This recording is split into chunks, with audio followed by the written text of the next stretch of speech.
सही बात यह है कि मैक्सिमम चीज़ें हम लोग डर की वजह से नहीं करते हैं कि पता नहीं हम अच्छा लिख पाएंगे कि नहीं लिख पाएंगे, सर को दिखाएंगे तो पता नहीं वो जज करेंगे, अपने मेंटोर को दिखाएंगे या किसी सीनियर को दिखाएंगे वो जज करें। कोई नहीं जज करता, वो हेल्प ही करता है कि अच्छा आप यहाँ पे गड़बड़ है, कर लीजिए। सर कहा जाए तो पीवाईक्यू का बहुत बड़ा रोल है इस पूरे प्रिपरेशन में सिविल में, चाहे आप यूपीएससी का दे रहे हो या आप किसी स्टेट पीसीएस का एग्ज़ाम दे रहे हो। उससे आपको ये आइडिया लगता है कि कितने डेप्थ में यूपीएससी या स्टेट पीसीएस पूछ रहे हैं, किस पैटर्न पे पूछ रहे हैं, या हमारी तैयारी किस डायरेक्शन में होनी चाहिए। वो चीज़ आपको पीवाईक्यू से ही पता चलता है। और मैपिंग आप कभी मत छोड़िए प्रीलिम्स के लिए, क्योंकि मैपिंग और आईआर दोनों एक तरीके से कंबाइन करके क्वेश्चन आते हैं। तो मेंस के लिए आप एथिक्स के कोई एक शॉर्ट नोट्स जितने टॉपिक दिए गए उनमें से चूज कर लीजिए, बना लीजिए।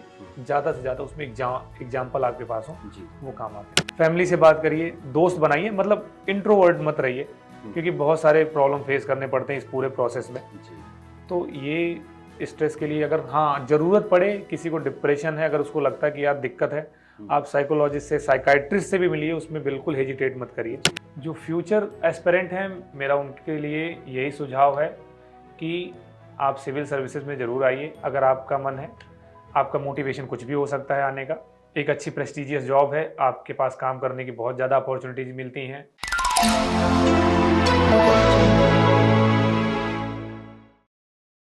नमस्कार दर्शकों, विजन आईएएस में आपका स्वागत है। आज के इस टॉपर टॉक सेशन में हमारे साथ है श्री अनुराग रंजन, जिन्होंने यूपीएससी सीएसई 2024 की परीक्षा में 651 रैंक प्राप्त की। आज के इस सेशन में हम प्रीलिम्स, मेंस और इंटरव्यू की रणनीति के बारे में विस्तार से चर्चा करेंगे। तो चलिए शुरू करते हैं इस सेशन को। सर, आपका स्वागत है विजन आईएएस में। Thank you so much. Sir, सबसे पहले हम आपका जो परिचय है वो जानना चाहेंगे थोड़ा सा ब्रीफ में। मेरा नाम अनुराग रंजन वत्स है। इस बार मैंने यूपीएससी सीएसई 24 में से 691वीं रैंक प्राप्त की है। ये मेरा 5वां प्रयास था, चौथा मेंस था और सेकंड इंटरव्यू था। सर, आपका जो बैकग्राउंड रहा है, थोड़ा एजुकेशनल बैकग्राउंड, उसके बारे में थोड़ा सा हमें बताइए। मैंने अपनी स्कूली शिक्षा 10वीं और 12वीं जो है वो अपने होम टाउन ग्राम भारती से किया था। उसके पश्चात मैंने अपना ग्रेजुएशन दिल्ली विश्वविद्यालय से मैथमेटिक्स ऑनर्स में किया था। और इस यूपीएससी सीएससी के प्रिपरेशन के दौरान ही मैंने अपना एमए हिंदी लिटरेचर में कंप्लीट किया है। जी सर, जैसे कि आपने यूपीएससी सीएससी की तैयारी शुरू करी, तो ऐसी क्या चीज़ थी जिसने आपको मोटिवेट किया कि मुझे जो यूपीएससी का फील्ड है उसमें जाना चाहिए? सर, इसका बहुत इंटरेस्टिंग स्टोरी है।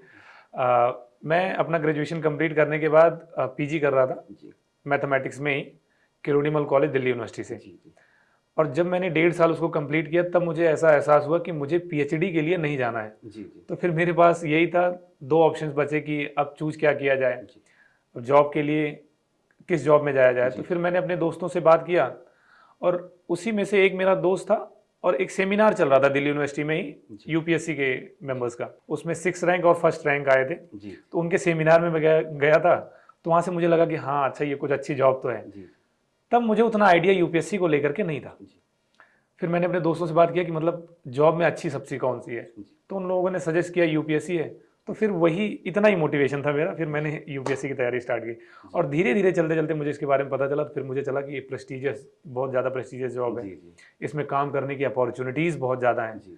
तो इसलिए फिर मेरी जर्नी यही रही है शुरुआत की। सर, जैसे कि हमने देखा कि आपने जो पहले आप CAPF जो असिस्टेंट कमांडेंट है उसमें सेलेक्ट हो चुके थे, पर जैसे कि आपने 2023 का इंटरव्यू भी दिया यूपीएससी सीएससी का, उससे कुछ टाइम पहले आपने शायद वो जॉब छोड़ दी। तो सर, जैसे कि आपके पास उस टाइम पे क्या क्या चैलेंजेस थे कि आप जो एक अच्छी CAPF की जो जॉब है उसको भी एक प्रेस्टिजियस माना जाता है, तो अगर वो अपनी वो जॉब छोड़ी तो क्या चैलेंजेस आप फेस कर रहे थे उस टाइम पे? क्या डायलेमा था कि मुझे जॉब छोड़ के यूपीएससी की साइड से ही जाना, प्रॉपर मुझे ये प्रिपरेशन करनी है? मेरे जैसे इस जॉब में, सिविल सर्विसेज में या फिर जो A ग्रेड की, B ग्रेड की या गवर्नमेंट जॉब्स जो हैं, इनमें मैक्सिमम मिडिल क्लास के बच्चे आते हैं और लोअर मिडिल क्लास के बहुत ज़्यादा लोग आते हैं इसमें।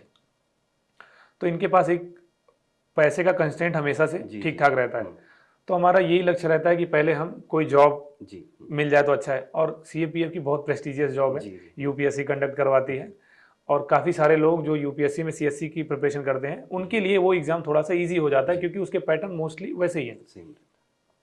तो इसी एवज में मैंने भी उसको दिया था, किसी फ्रेंड ने बताया था, तो मैंने लास्ट के 2 एज जो मेरी बची थी 24 और 25 की, तो मैंने 19 और 20 के CAPF के इंटरव्यू दिए थे, जी जी CAPF के दोनों इंटरव्यू दिए थे। तो उसमें से मेरा एक में सिलेक्शन हुआ था और उसमें मैंने कुछ टाइम के लिए एक्सटेंशन भी लिया अपने सिविल की तैयारी के लिए, जी बट एक्सटेंशन मेरा खत्म हुआ तो मुझे वहाँ पे ज्वाइन करना पड़ा। जब मैंने वहाँ पे ज्वाइन किया तब मुझे जा करके वहाँ पे एहसास हुआ कि दोनों चीज़ें एक साथ नहीं चल सकती हैं, मुझे दोनों में से एक ही चीज़ चूज करना पड़ेगा। जी फिर उसके बाद मैंने ये डिसीजन लिया रिजाइन करने का, और रिजाइन करने का डिसीजन सर बहुत टफ होता है लेना, क्योंकि उसमें कई सारे कंस्टेंट होते हैं। आपके पास इतनी प्रेस्टिजियस जॉब है, आपको वो छोड़ना है, उसके बाद कुछ पैसे भी सबमिट करने पड़ते हैं। जो मेरा CRPF का जॉब था जी उसकी ट्रेनिंग कॉस्ट सर जो 13 से 14 महीने होती है लगभग, उसके 23.5 लाख रुपए थे। ओके तो शुरू में 3 महीने का एक क्लॉज होता है कि अगर आप उससे पहले छोड़ते हैं जी तो 3 महीने का आप जो भी पैसा है आपका सैलरी का लगभग 3 लाख रुपए होते हैं। एग्जैक्ट अमाउंट मैं बताऊं 2,73,381 रुपए होते हैं। वो आपकी 3 महीने की सैलरी जो इन हैंड आपको मिलती है वो आपको पे करना वहाँ पे। तो वो मैंने भी पे किया। उसके लिए मेरे फैमिली ने, मेरी फ्रेंड ने वो पैसे पे दिए मुझे। उस टाइम में तो पैसे नहीं थे, फिर मैंने वो पैसे उनको सबमिट किए। और फिर ये बहुत टफ डिसीजन था मेरे लिए लेना, क्योंकि CSC और इसमें से एक ही चूज करना था, तो फिर मैंने CSC ही चूज किया। जी जी सर, ये तो जैसे कि आपके बारे में पर्सनल हो गया। सर अब UPSC की तैयारी के बारे में अगर हम लोग बात करें, तो जैसे कि आपने UPSC की तैयारी करी, तो शुरू से लेके अंत तक आपने किस स्ट्रेटेजी को फॉलो किया, थोड़ा सा उसको ब्रीफ में बताइए।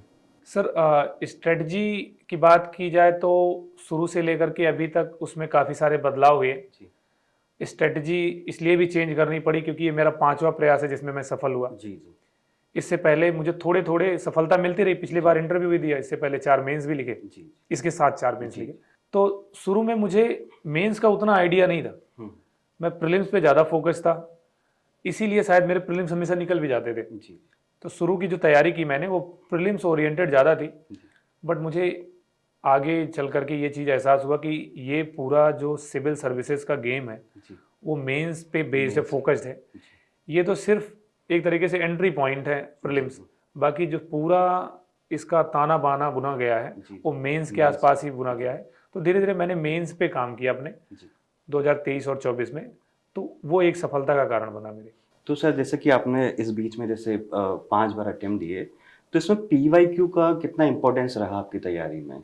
PYQ जो सर कहा जाए तो PYQ का बहुत बड़ा रोल है इस पूरे प्रिपरेशन में, सिविल में, चाहे आप UPSC का दे रहे हो या आप किसी स्टेट PCS का एग्जाम दे रहे हो, उससे आपको ये आइडिया लगता है कि कितने डेप्थ में UPSC या स्टेट PCS पूछ रहे हैं, किस पैटर्न पे पूछ रहे हैं, या हमारी तैयारी किस डायरेक्शन में होनी चाहिए। वो चीज़ आपको PYQ से ही पता चलता है।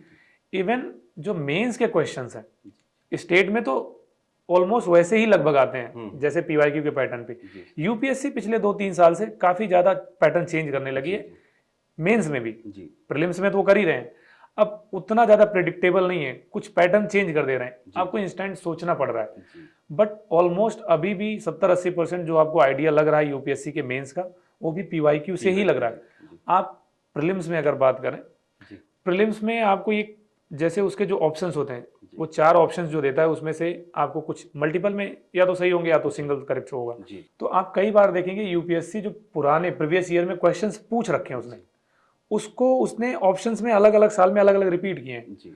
हो सकता है वो बहुत बार रिपीट नहीं करता, कभी कभार 2-3 क्वेश्चन रिपीट कर देते हैं या पुराने, बट उनके ऑप्शन से आपको पता चल जाएगा कि वो ऑप्शन पूछने के तरीके कैसे उनके, उसको एलिमिनेट कैसे करना है, और वो आगे चल करके एक ऑप्शन के रूप में पिछले वाले जो ऑप्शन है उसको यूज कर रहे हैं। तो PYQ का बहुत बड़ा रोल है इसमें। मैक्सिमम आपको टॉपर्स जितने मिलेंगे या फिर जो सजेशन देने वाले हैं लगभग यही बात करते हैं कि आप कुछ भी छोड़िए पर PYQ मत छोड़िए। और अगर मैं इसमें सबसे इंटरेस्टिंग बात बताऊं, जैसे सबके लिए एक डर सीसैट का बना हुआ, शायद आप इस पे क्वेश्चन भी पूछते। तो सीसैट में जो एक पैसेज का पार्ट है, मेन ह्यूमैनिटी वाले बच्चों को, मान लीजिए जिसका मैथमेटिक्स बैकग्राउंड है या फिर IITs के बच्चे हैं या फिर थोड़े SSC के बैकग्राउंड के बच्चे हैं, उनके लिए मैथ रीजनिंग करना तो ईजी है, थोड़ा उनके लिए आसान होता है वो पार्ट। तो वो पैसेज में थोड़ा सा ना भी ध्यान देते हैं या कम ध्यान देते हैं तो काम चल जाता है। बट जो ह्यूमैनिटीज़ के बच्चे हैं उनके लिए अगर वो पैसेज नहीं करेंगे तो फिर तो बहुत ही मुश्किल हो जाता है क्रॉस करना। तो पैसेज अगर जो मैंने आज तक अनुभव किया, सही करने के लिए आपको किसी भी इंस्टीट्यूशन की बजाय UPSC एक ऐसा सोर्स है जहाँ से आप उनके क्वेश्चन उठाइए, 7-8 साल के हैं, उन पे आप 3-4 बार उसको रिवाइज करिए, उनको देखिए कि वो आंसर कैसे बना रहे हैं, जी ताकि आपका एक न्यूरल नेटवर्क डेवलप हो जाए जी और वो ऐसा ही काम करेगा आपको जब आप एग्जाम में जाएंगे। नहीं तो ऑलमोस्ट जितने भी इंस्टीट्यूशन हैं जी उनके आप देखेंगे तो 7-8 क्वेश्चन जो है यूपीएससी से सीसैट में, वो भी पैसेज में अलग ही होते हैं जी और अलग अलग कोचिंग इंस्टीट्यूट के अलग अलग होते हैं। जी क्यों? क्योंकि उनके सोचने के तरीके अलग हैं जी और यूपीएससी के तरीके अलग हैं। तो यहाँ पे पीवाईक्यू बहुत बड़ा रोल निभाती है। जी सर, जैसे कि हम देखते हैं कि यूपीएससी का जो सिलेबस है वो काफ़ी वास्ट है। लगभग मेंस में देखा जाए तो 12 सब्जेक्ट है, छोटे मोटे सारे मिला के। और सोर्सेज की अगर बात करें तो मार्केट में ऐसा स्टैंडर्ड सोर्सेज भी अवेलेबल नहीं है। फिर भी जैसे कोई आप सुझाव देना चाहेंगे जिस सोर्स को तो एटलीस्ट मस्ट रीड करना ही चाहिए कुछ सब्जेक्ट्स के लिए, या फिर आपने क्या सोर्सेज फॉलो किए आपकी तैयारी के दौरान?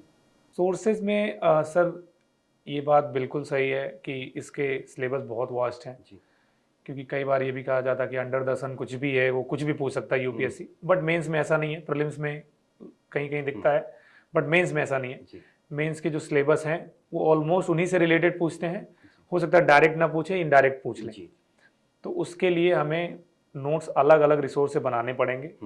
कोई एक मतलब कि एक कोई पर्टिकुलर सॉल्यूशन नहीं है, या किसी कोचिंग के इंस्टीट्यूट के किसी के भी इतना पर्टिकुलर आपको सॉल्यूशन मिलेंगे ही नहीं कहीं। जी जी आपको 2-3 जगह से रिसोर्स ढूंढने ही पड़ेंगे। जी इसमें कई सारे कोचिंग इंस्टीट्यूट ने भी बहुत ज़्यादा अच्छा प्रयास किया है।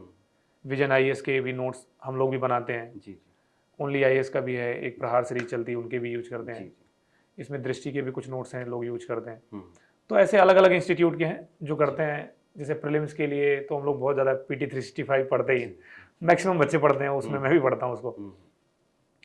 तो और जो स्टैंडर्ड बुक है, स्टैंडर्ड बुक में अगर आपको बेसिक जो सही करना है वो उसके लिए एनसीईआरटी बेस्ट सोर्स है। अगर जो नया एंट्री कर रहा है बच्चा, स्टैंडर्ड बुक नहीं पढ़ रहा है, उसके लिए बेसिक के लिए एनसीईआरटी बेस्ट सोर्स है। जी क्योंकि ज्योग्राफी के लिए आज भी हम लोग 6 से लेकर के 12 तक की एनसीईआरटी पढ़ते हैं, बाद में उसको कम करके 9 to 12 कर लेते हैं, बट लेकिन वो करते ही करते हैं।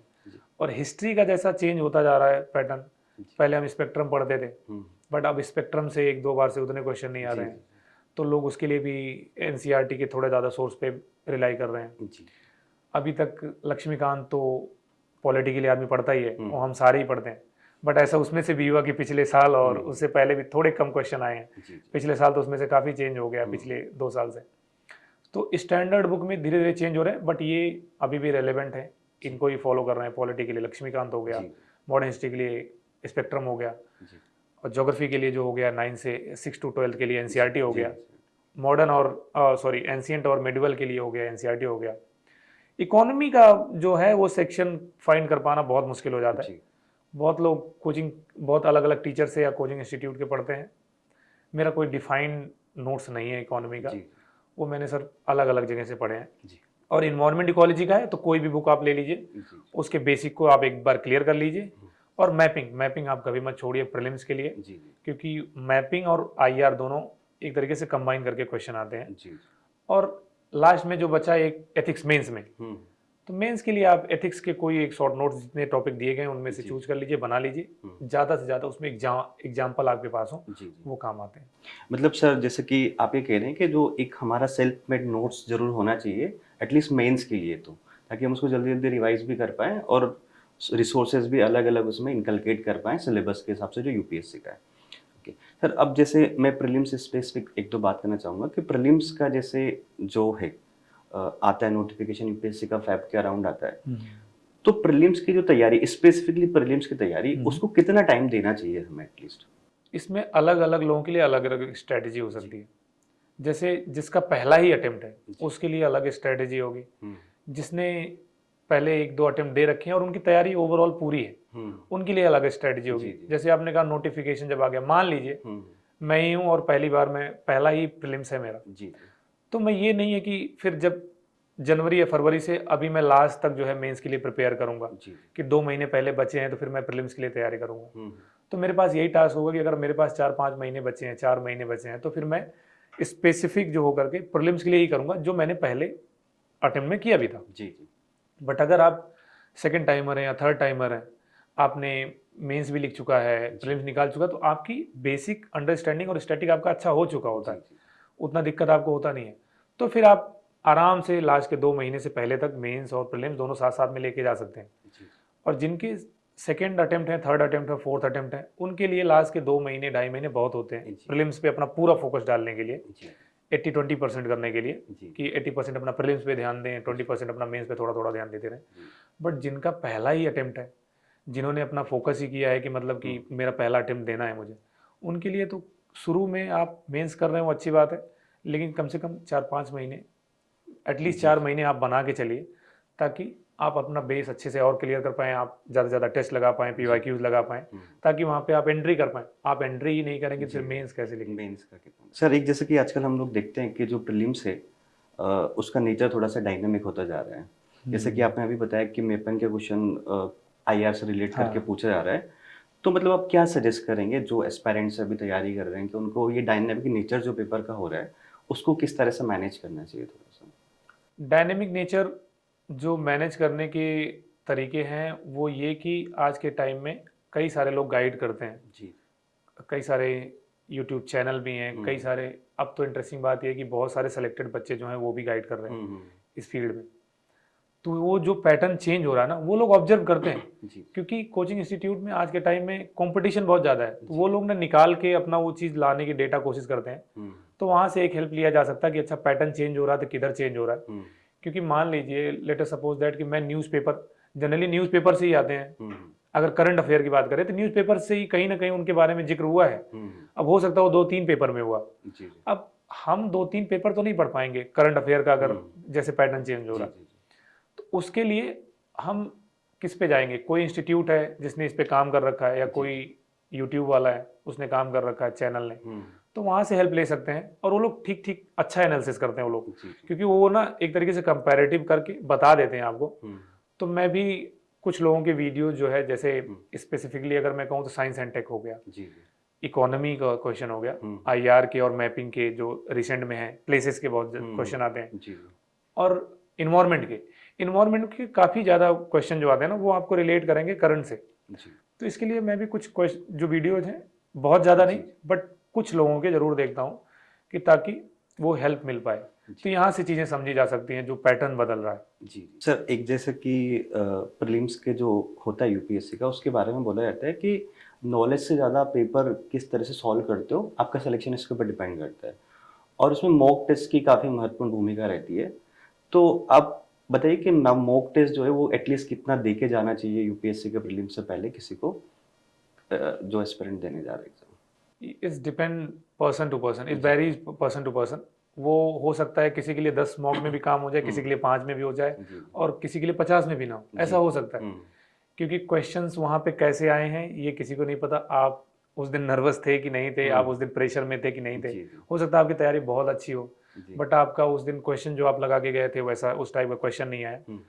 तो मॉक टेस्ट का फायदा इतना होता है कि अगर आप प्रैक्टिस करके जाते हैं तो आपको ये पता रहता है कि मैंने प्रैक्टिस किया है, इतने इतने टाइम में मेरा काम हो जा रहा है, और आप कितने राउंड में जाएंगे। जैसे बहुत सारे लोग होते हैं, उनका स्ट्रेटजी ये होता है कि मैं 2-3 राउंड में जाऊंगा, पहले में इतना खत्म करूंगा, दूसरे में इतना खत्म करूंगा। तो मॉक टेस्ट के जो फायदे सर मुझे दिखाई देते हैं वो ये हैं कि आप एक तो टाइमिंग अपना देख लेते हो कि मैं कितना टाइम ले रहा हूँ किसी क्वेश्चन को करने में, मतलब पूरा पेपर सॉल्व करने में, पहला। दूसरा ये कि मुझे कितने राउंड में जाना है, फर्स्ट राउंड में क्या क्या अटेम्प्ट करना है, सेकंड में कितना जाना है। थर्ड, जो बबल्स हमें भरने होते हैं, एक उसकी भी प्रैक्टिस हो जाती है आपको जब आप मॉक टेस्ट देते हैं, और उसी इन्वायरमेंट में लगभग बैठ करके जब देते हैं आप, तो उसका ज़्यादा प्रैक्टिस हो जाता है कि हाँ, तब बबल्स में गड़बड़ी होने के कम चांसेस होते हैं। नहीं तो बहुत बार बहुत लोगों के 1-2 नंबर से रुक जाते हैं, और उसमें गड़बड़ी कहाँ होती, बबल्स भरने में बहुत बार लोगों की मिस्टेक हो जाती है। अब 0.33 से भी बाहर अगर आप हो रहे हो तो हो रहे हो, तो तीसरा फायदा मिलता है बबल्स का। चौथा ये कि अलग अलग लोगों की अलग अलग स्ट्रेटजी रहती है। कुछ लोग क्या करते हैं कि पहले 50 क्वेश्चन करते हैं, उनको फिल कर लेते हैं, फिर लास्ट में 25-25 की ऐसे फिल किया। तो इन सब चीज़ों की जो प्रैक्टिस हो जाती है वो आपको मॉक में हो जाती है। और कई बार बहुत सारे क्वेश्चन, अब जितने कोचिंग इंस्टीट्यूट हैं, 15-20 क्वेश्चन तो लगभग रिपीट तो हो ही जाते हैं, तो उसके बेनिफिट होते ही हैं। जी। अब सर, जैसे कि आपने शुरुआत में बताया था कि इस एग्ज़ाम का जो मेन है वो मुख्य परीक्षा है, तो जैसे कि आपने 4 मेंस दिए हैं और शुरुआती जो मेंस आपने लिखे हैं आप क्लियर नहीं कर पाए, बाकी लास्ट 2 बार से आप इंटरव्यू दे रहे हैं।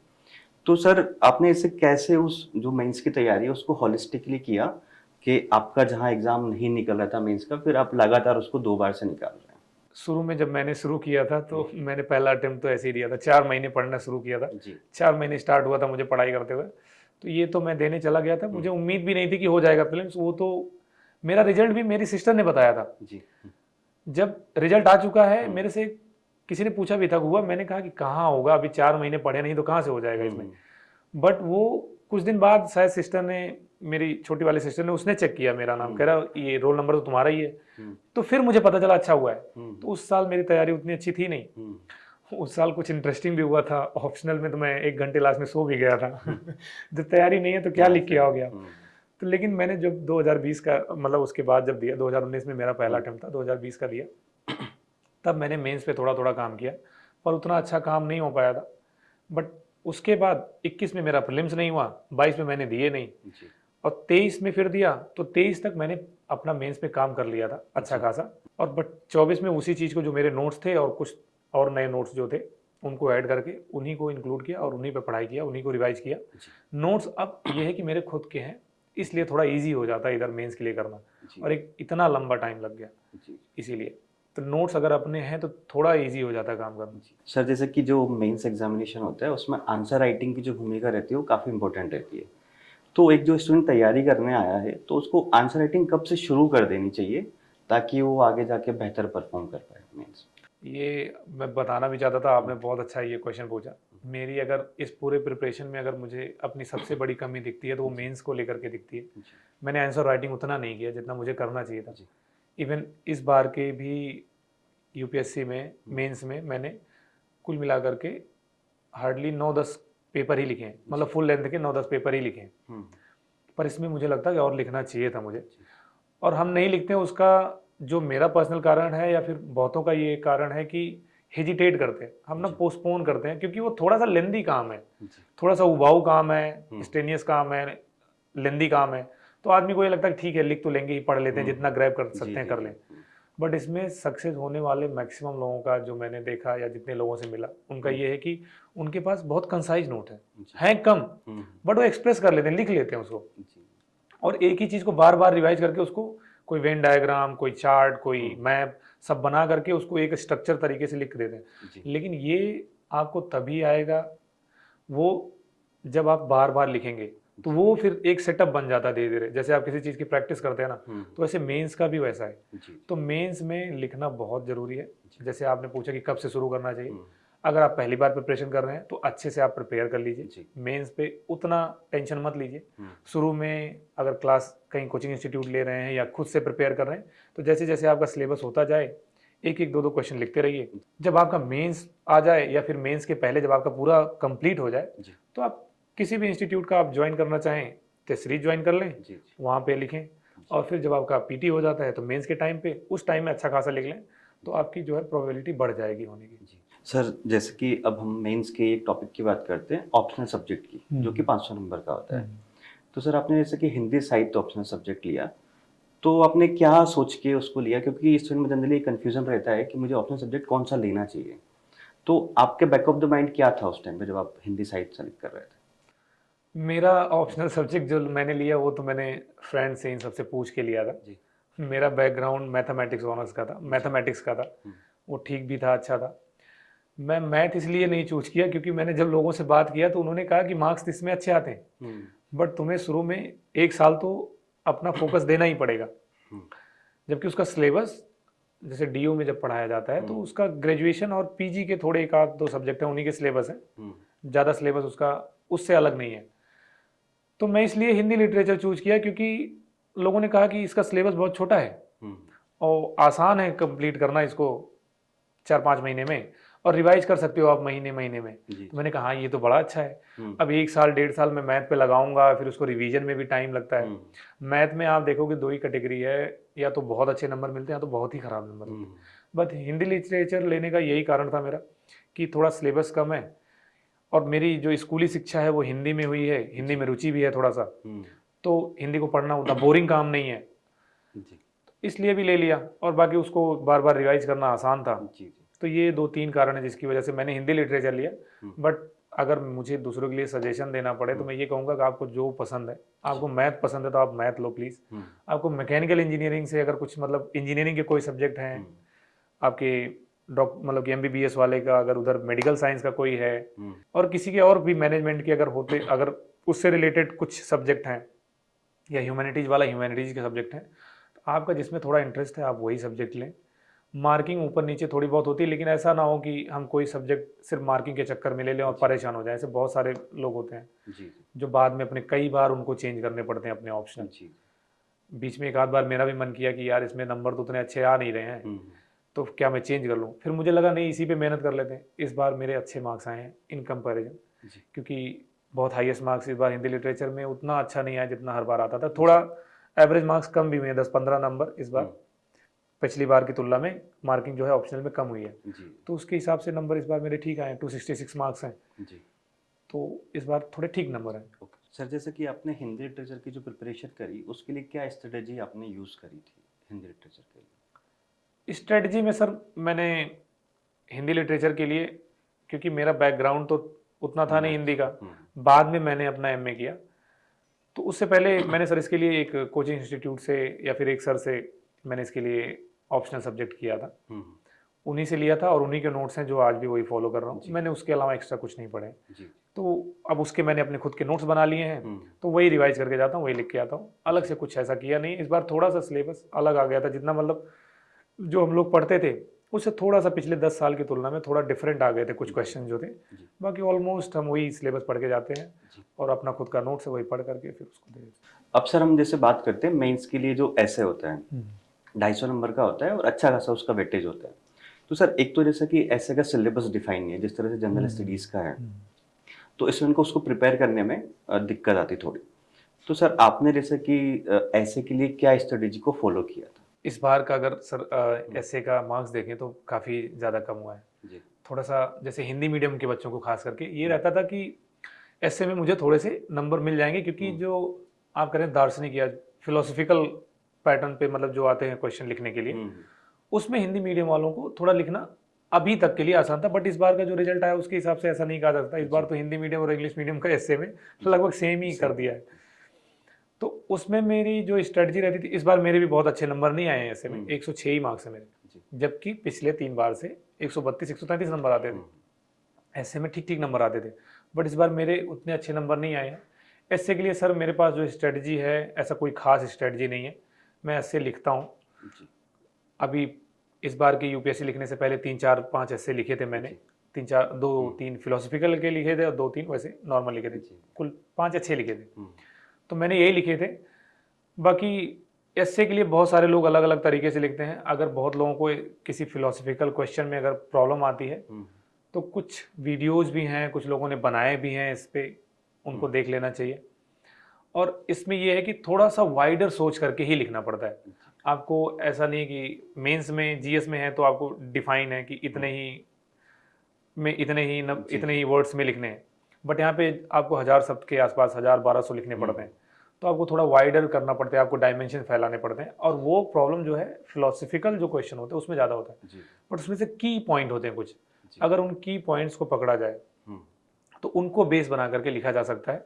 और अगर कोई जैसे नया बच्चा है या उसको ऐसे का नहीं उतना पता है, तो उसको यूट्यूब पे ठीक ठाक पढ़े हैं वीडियो इसके, मैंने देखे हैं अभी कि बहुत सारे पढ़े हैं, तो वहाँ से हेल्प ले सकता हूँ। तो सर जैसे ऐसे के लिए कोई स्पेसिफिक सोर्स या फिर कोई नोट्स ऐसे अवेलेबल है? सर मैंने तो आज तक नहीं पढ़े ऐसे के लिए स्पेसिफिक, और मैं इसके बारे में मुझे उतना नॉलेज भी नहीं कि अगर कुछ ऐसा मार्केट में है तो इसके बारे में मैं कुछ रिकमेंड नहीं कर सकता। मतलब ऐसे के बारे में ये कि आपका जो नॉलेज है आप उसको कुछ ऐसे लिख लो एग्जाम से पहले, ताकि आपकी प्रैक्टिस हो जाए थोड़ा मल्टी डायमेंशनल सोचने का। हाँ, मतलब आप प्रैक्टिस कर लीजिए, वो जरूरी है, क्योंकि आप जब जीएस पढ़ते हो ना, जीएस पढ़ते हो, एथिक्स पढ़ते हो, आप ऑप्शनल पढ़ते हो, तो आपके पास कंटेंट ठीक ठाक हो जाती है, अच्छा खासा कंटेंट आपके पास हो जाता है। अब उन्हीं कंटेंट को मिला करके आपको जो है अपने ऐसे में लिखना है। बहुत बार हम कई बार ना डर की वजह से चीजें, हमें लगता है कि हम डरते हैं लिखने से। सही बात यह है कि मैक्सिमम चीजें हम लोग डर की वजह से नहीं करते हैं कि पता नहीं हम अच्छा लिख पाएंगे कि नहीं लिख पाएंगे, सर को दिखाएंगे तो पता नहीं वो जज करेंगे, अपने मेंटोर को दिखाएंगे या किसी सीनियर को दिखाएंगे वो जज करें। कोई नहीं जज करता, वो हेल्प ही करता है कि अच्छा आप यहाँ पे गड़बड़ है, कर लीजिए। और सर एक चीज़ और ऐड करना चाहूँगा मैं, पूरे मेंस में अगर सबसे ज़्यादा सब्जेक्टिविटी है तो वो एस्से को ही लेकर के, इसमें बहुत फैक्टर मैटर करते हैं कि किस टीचर ने आपका कॉपी चेक किया है, उसका माइंडसेट क्या था, उसका उस दिन का मूड क्या था, उसने किस तरीके से आपके जो आपने लिखा है उसको चेक की, उस समझा। हो सकता है आपको लग रहा हो बहुत मौलिक है, उस आदमी को लग रहा हो कि बिल्कुल मौलिक नहीं है, उसका उस किसी और डायरेक्शन में सोच रहा हो। ये फिलोसफी के क्वेश्चन में मैक्सिमम बहुत बार हो जाता है कि वो जो टीचर चेक कर रहा है उसका सोचने का तरीका या उस चीज को समझने का तरीका थोड़ा सा अलग हो, आपका अलग हो, तो इसमें नुकसान भी हो जाता है। फिलोसफी के क्वेश्चन में नंबर्स भी मिल जाते हैं बहुत बार, और कई बार नुकसान भी हो जाता है। तो सबसे ज्यादा अगर सब्जेक्टिव है कोई चीज मेंस में, तो वो ऐसे है। आपको जीएस में पता होता है कितना आ सकता है, आपको ऑप्शन में भी पता होता है मार्किंग कितना आ सकती है। हो सकता है थोड़ा बहुत ऊपर नीचे 10 15 20 नंबर हो जाए, 15 20 नंबर ज्यादा भी हो सकता है, 15 20 नंबर कम भी हो सकता है, बट आप ऐसे में श्योर नहीं हो सकते हैं। वो मेरा खुद का है, और मेरे ही कई सारे दोस्त हैं जिनके 140 प्लस भी नंबर आए हैं और इस बार 100 नंबर भी नहीं आए हैं। तो इतनी सब्जेक्टिविटी कैसे हो सकती है? पहले वही स्टूडेंट था, वही एस्पिरेंट था लिखने वाला, इस बार भी वही है। तो ऐसे केसेस बहुत सारे हैं जी। अब सर जैसे कि हम लोग बात करते हैं करंट अफेयर की, करंट अफेयर जो होता है वो प्रीलिम्स में भी काम आता है, मेंस में भी काम आता है, इवन इंटरव्यू में भी काम आता है। तो सर करंट अफेयर के लिए जैसे स्टूडेंट के मन में कन्फ्यूजन जरूर रहता है कि मुझे न्यूज़पेपर पढ़ना चाहिए, और वो भी कौन सा पढ़ना चाहिए। साथ साथ में कुछ के ये रहता है कि नहीं, मैं न्यूज़पेपर नहीं पढ़ता हूँ, जो मंथली कंपाइलेशन आता है वो पढ़ लेता हूँ, या फिर कुछ बोलते हैं कि मंथली भी नहीं तो आजकल जो PT 365 या मेंस 365 आ रही है उसको पढ़ लेते हैं। तो आपने इसमें क्या रणनीति अपनाई और आप क्या सजेस्ट करेंगे जो स्टूडेंट हैं? करंट अफेयर को लेकर के सभी लोगों में, मतलब जितने एस्पिरेंट हैं उनमें हमेशा डाउट रहता है जी। इवन हम लोग जब प्रिपेयर करते थे शुरू के 2-3 साल, तो हमें भी ठीक ठाक डाउट था कि न्यूज़पेपर फॉलो करें कि किसी का मंथली कंपाइलेशन फॉलो करें, या जो एनुअल कंपाइलेशन आता है उसको फॉलो करें किसी कोचिंग का। जब 2-3 साल निकले तब हमें ये चीज़ समझ में आया कि करंट अफेयर का उतना है नहीं जितना हमें लगता है। मतलब कि इतना 20%, 15-20% ही रहता है उसका इम्पैक्ट, चाहे वो PT हो या मेंस हो। बट वो भी जो डेराइव हो रही चीज़ें वो आपके स्टैटिक से हो रही है। जब आपको ये चीज़ क्लियर हो जाता है ना कि ये चीज़ें चाहे वो पॉलिटी की हो, IR थोड़ा सा छोड़ दीजिए, इकोनॉमी की कुछ चीज़ें, इकोनॉमी भी ले लीजिए आप, पर आपके जब बेसिक स्ट्रांग होते हैं ना, तो उन्हीं के बेस पे ही तो चीज़ें आ रही हैं। अब अगर एग्जाम्पल के लिए मैं MPC ले लूँ, MPC की बैठक हो रही है, उसमें आपके रेपो रेट चेंज हो रहे हैं, उसका इम्पैक्ट पड़ रहा है। लेकिन ये चीज़ आप तो स्टैटिक्स में पढ़ के आए ना, उसके स्ट्रक्चर और क्यों होता है इसका, इसमें कितने मेंबर होते हैं, या फिर उनका काम क्या होता है, कि अगर वो रेपो रेट चेंज कर रहे हैं तो उसका इन्फ्लेशन पे क्या इम्पैक्ट पड़ेगा, इन्फ्लेशन के साथ साथ उसकी वजह से फिर बैंक रेट जो है वो ऊपर नीचे कैसे होंगे, अलग अलग बैंक कैसे चेंज करेंगे, तो फिर जो मनी सप्लाई है वो बढ़ेगी कि घटेगी, वो रेपो रेट से बहुत कुछ डिसाइड होता है। और MPC की बैठक पहले भी हो रही थी, आज भी हो रही है, आगे भी होगी, और न्यूज़पेपर में हमेशा कवर होता है। एक छोटा सा एग्जांपल है, लेकिन वो चीज़ें तभी आदमी समझ में आती है जब उनका बेसिक होता है। इसलिए करंट अफेयर का बहुत बड़ा, जैसे जितना इम्पैक्ट दिखता है, मैक्सिमम बच्चे अपना 60% जो शुरू में तैयारी करते हैं, 60% 50% इवन वो करंट अफेयर पे देते हैं, जबकि अपने स्टैटिक को छोड़ दें। और इंटरेस्टिंग बात यह है कि 80% आपका स्टैटिक ही आता है, आपका जो 20% करंट अफेयर भी है वो भी आपके स्टैटिक पे ही बेस्ड है। तो उसके लिए बहुत लोग न्यूज़पेपर भी फॉलो करते हैं, कुछ लोगों की इंग्लिश बहुत अच्छी है, समझने का तरीका, अंडरस्टैंडिंग बहुत अच्छी है, तो उनके लिए थोड़ा आसान हो जाता है हिंदू, इंडियन एक्सप्रेस ये सब पढ़ना। और जो नए नए बच्चे एंट्री करते हैं, अगर उनको उतना नहीं समझ में आता तो कुछ लोग एनुअल भी फॉलो करते हैं, कुछ लोग मंथली भी करते हैं, अपने अपने कंफर्ट के हिसाब से कोई कुछ भी फॉलो कर सकता है। आप नहीं अगर न्यूज़पेपर में कंफर्टेबल हैं तो आप मंथली या ईयरली किसी भी कोचिंग इंस्टीट्यूट का कोई अच्छा सा जिस पे आपको भरोसा हो, चाहे PT 365 हो, दृष्टि का हो, या ओनली IAS का हो, किसी का भी हो, आप कुछ भी इनसाइट का हो, कहीं से भी जो आपको कंफर्टेबल लगे आप फॉलो कर सकते हैं। अब सर जैसे कि बात करते हैं पर्सनालिटी टेस्ट की, जो कि इंटरव्यू होता है और एग्जाम का लास्ट स्टेज है, तो सर सबसे पहले तो मैं यही जानना चाहूँगा कि आपने जो इस बार इंटरव्यू दिया तो आपका अनुभव कैसा रहा उसमें? सर इस बार तो मेरा इंटरव्यू बहुत कम चला है, 19 मिनट सिर्फ चला है।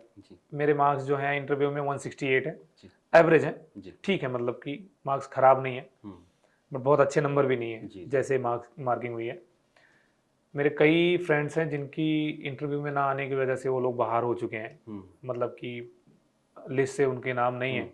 बहुत लोगों के बहुत ख़राब मार्क्स भी आए हैं। तो जो मेरा अनुभव रहा वो ठीक रहा। शुरुआत मेरा थोड़ा सा उतना अच्छा नहीं हुआ, मुझे अब जा करके एनालिसिस करने पे पता चलता है कि उतना अच्छा नहीं रहा शुरुआत के 1-2 क्वेश्चन। और क्योंकि मेरा सीलवर्धन सर का बोर्ड था, तो शायद मुझे लगता है कि ये क्वेश्चन वो अगर शुरुआत थोड़ी और अच्छी हुई होती तो हो सकता 8-10 मार्क्स कुछ ज़्यादा होते। तो इतना ही अनुभव है, बाकी और अच्छा सर, जैसे कि एक चीज़ मैं पूछना चाहूँगा कि आपने असिस्टेंट कमांडेंट का जॉब किया और आपने उसको ड्रॉप कर दिया, तो अगर आपने जैसे इसको डैफ में मेंशन किया होगा तो आपसे क्वेश्चन शायद पूछे गए होंगे इंटरव्यू में इस बारे में। मेरे मैक्सिमम क्वेश्चन, एक्चुअली मेरा जो पहला प्रेफरेंस है वो आईपीएस को लेकर के, जी। तो मेरे मैक्सिमम क्वेश्चन वो सीएपीएफ आईपीएस, क्योंकि यूनिफॉर्म की जॉब मैं छोड़ करके यूनिफॉर्म की जॉब ज्वाइन किया हूँ, तो क्रॉस क्वेश्चन अच्छे खासे उस पे थे। जी। थोड़ा मेरे हॉबीज से भी थे, मेरी hobby volleyball playing Vipassana meditation थी, जी। तो उससे भी काफ़ी क्वेश्चन थे, और स्कूल के बैकग्राउंड के भी क्वेश्चन थे। जी। कुछ क्वेश्चन जो थे वो 1-2 क्वेश्चन जो थे वो, जैसे एक बुक फेयर चल रहा था, तो पहला ही क्वेश्चन था बुक फेयर पे लेकर के, उससे थोड़ा सा रिलेट करके सर ने क्वेश्चन अलग तरीके से पूछा था, उसी में थोड़ा मैं अच्छे से जवाब नहीं दे पाया। तो बाकी जो आप पूछ रहे थे कि सीएपीएफ का, जी।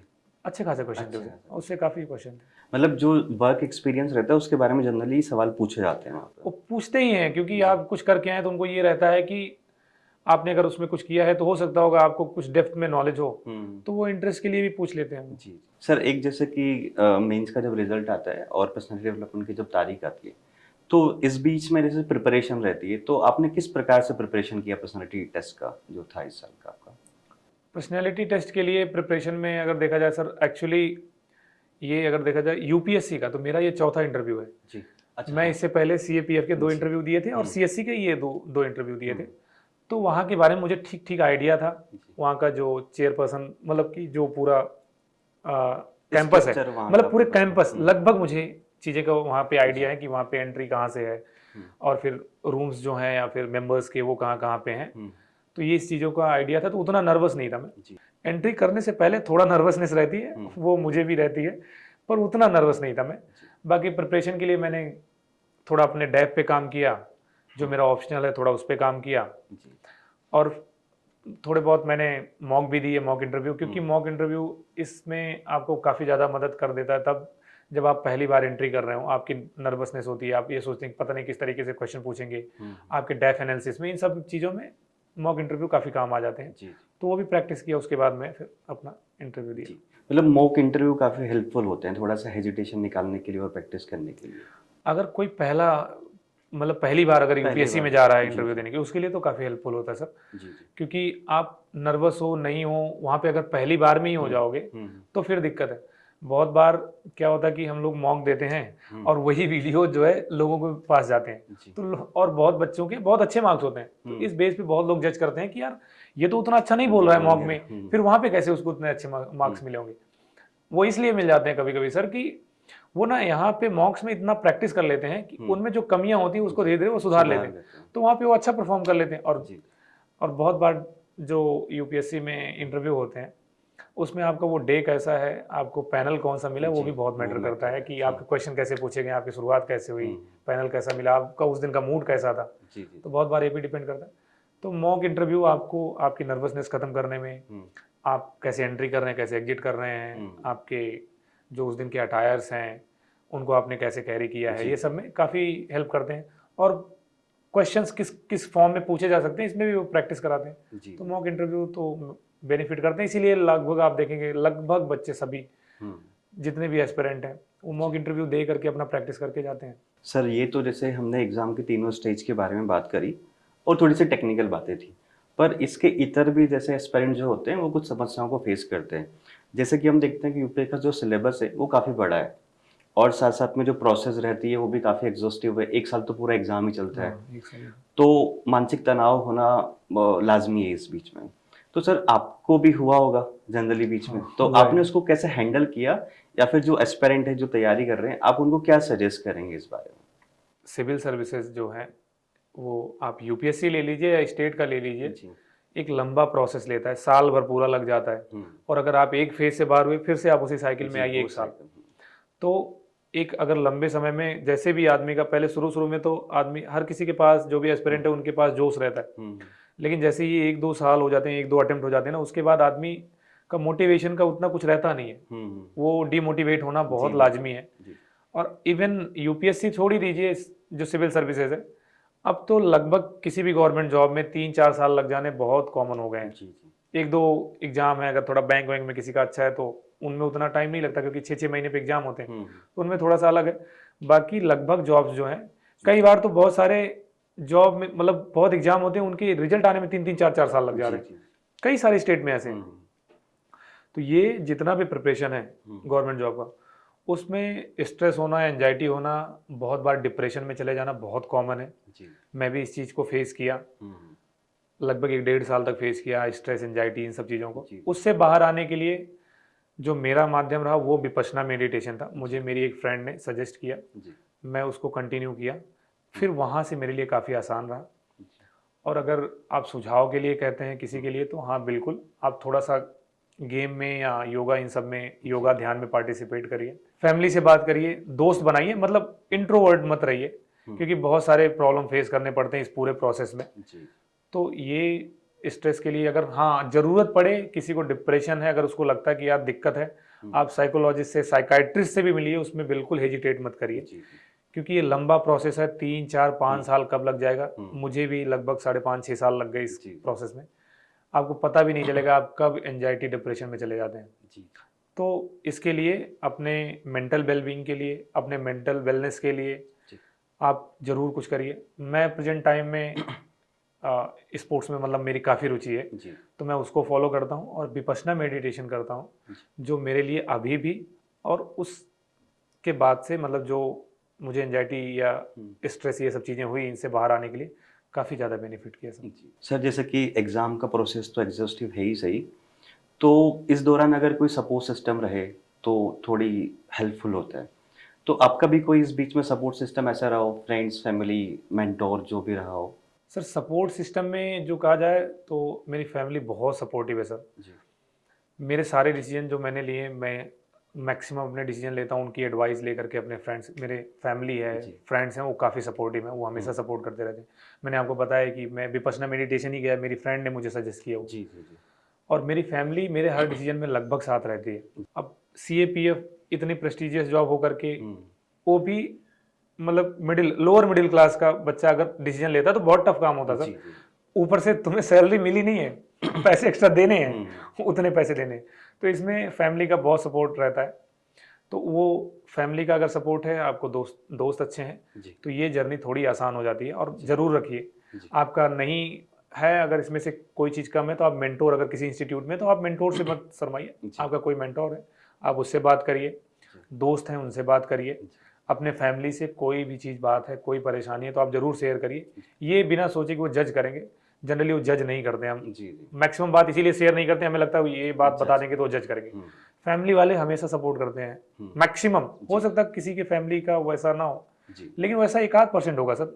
मेरा जहाँ तक अनुमान है, 99% जो फैमिलीज हैं, वो अपने बच्चों का या अपने घर के मेंबर का सपोर्ट ही करते हैं और अच्छा ही एडवाइस देते हैं। सर, जैसे कि आपने सारी चीज़ों के बारे में डिटेल में बताया, तो अब कोई ऐसा एडवाइस जो आप, जो फ्यूचर एस्पायरेंट्स हैं या फिर जो अभी तैयारी कर रहे हैं, उनको देना चाहेंगे? जो फ्यूचर एस्पिरेंट हैं, मेरा उनके लिए यही सुझाव है कि आप सिविल सर्विसेज में ज़रूर आइए, अगर आपका मन है। आपका मोटिवेशन कुछ भी हो सकता है आने का। एक अच्छी प्रेस्टिजियस जॉब है, आपके पास काम करने की बहुत ज़्यादा अपॉर्चुनिटीज़ मिलती हैं, आपको अलग अलग फील्ड में काम करने की डाइवर्सिटी मिलती है। हाँ, बट ये ज़रूर सोच के आइए कि एक लंबा प्रोसेस है, इसमें समय लग सकता है। आप बहुत अच्छे मेहनत करने वाले हैं, लकी हैं, तो हो सकता है आप 1 या 2 अटेम्प्ट में आप इसमें सफल हो जाएं। ऐसा भी हो सकता है कि आपके 5-6 अटेम्प्ट भी लग जाएं। मुझे 5-6 अटेम्प्ट लगे, तो इसलिए आप इसके लिए पूरा प्रिपेयर होके आइए।